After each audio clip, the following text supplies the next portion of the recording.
দর্শক, এই মুহূর্তে আমরা আছি সাভার উপজেলার ৯ নং ওয়ার্ডে। এই ৯ নং ওয়ার্ডে কি কি উন্নয়নমূলক কাজ হয়েছে সেসব বিষয়ে একটু জানবো। আপনাদের যে উপজেলা চেয়ারম্যান বিগত দিনে দায়িত্ব পালন করলেন, আপনার এই ওয়ার্ডে যেহেতু উপজেলা চেয়ারম্যান থেকে আপনি কাজগুলি নিয়ে সাধারণ জনগণের জন্য কাজ করেন, আপনার ওয়ার্ডে কি কি কাজ হয়েছে? আমার ওয়ার্ডে আমি এইবার নিয়ে দুইবারের মেম্বার। আমি গত ট্রামে তেমন কোনো কাজ করতে পারি নাই, তবে আমার এই মাননীয় উপজেলা চেয়ারম্যান মঞ্জুরুল আলম রাজীব ভাই, সাভার উপজেলা আওয়ামী লীগের সাংগঠনিক সম্পাদক, উনি যখন উপজেলা চেয়ারম্যান নির্বাচিত হইল, উনি উপজেলা চেয়ারম্যান নির্বাচিত হওয়ার পর আমার এই পুরা বাঁকুড়া ইউনিয়ন, এই আমার ওয়ার্ড হলো ৯ নম্বর ওয়ার্ড, এমন কোনো ওয়ার্ড বাকি নাই যে এখানে রাস্তাঘাটের কাজ হয় নাই।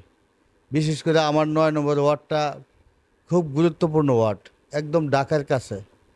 এইখানে যাতায়াতের অবস্থা এত খারাপ ছিল যা একটা ডেলিভারি রুগী শহরে বা কোনো হসপিটালে নিতে হইলে খুব এটা একটা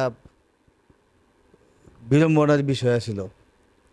তো সেই সেই যে কষ্টগুলা এই রাজীব ভাই এই চেয়ারম্যান হওয়ার পরে আমার ৯ নম্বর ওয়ার্ডে ব্যাপক কাজ হয়েছে, এবং আরসিসি ঢালাই রড দিয়া এরকম মজবুত করে অন্য ইউনিয়নে কাজ হয়েছে কিনা আমি জানি না, কিন্তু আমার ওয়ার্ডে, আমার ইউনিয়নে, আমার যে মাননীয় চেয়ারম্যান সাহেব আছে লিয়াকত ভাই, এবং এই আমার উপজেলা চেয়ারম্যান মঞ্জুরুল আলম রাজীব ভাই ব্যাপকভাবে কাজ করছে। এখনও অনেক কাজ অব্যাহত আছে।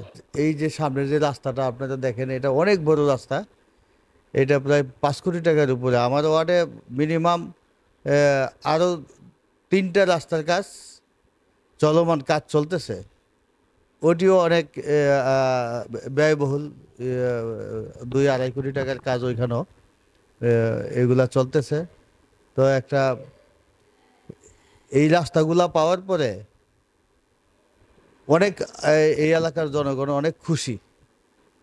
তো আমরা এরকম জনপ্রতিনিধি চাই যে যারা দেশের কাজ করব, যার প্রতিশ্রুতি অনুযায়ী প্রতিশ্রুতি রক্ষা করব।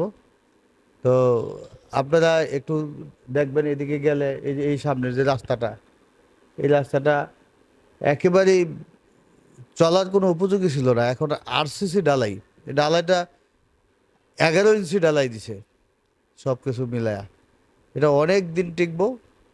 তো আমরা তো জনগণ কি চায়, জনগণ তো জনপ্রতিনিধিদের কাছে বাত মাছ চায় না, তারা চায় কাজ, সামাজিক কাজ। এরপরে এলাকার মাদক এগুলো অনেক কমছে। এরপরে মনে করেন যে এই মসজিদ মাদ্রাসা সব জায়গায় ওনার অনুদান আছে।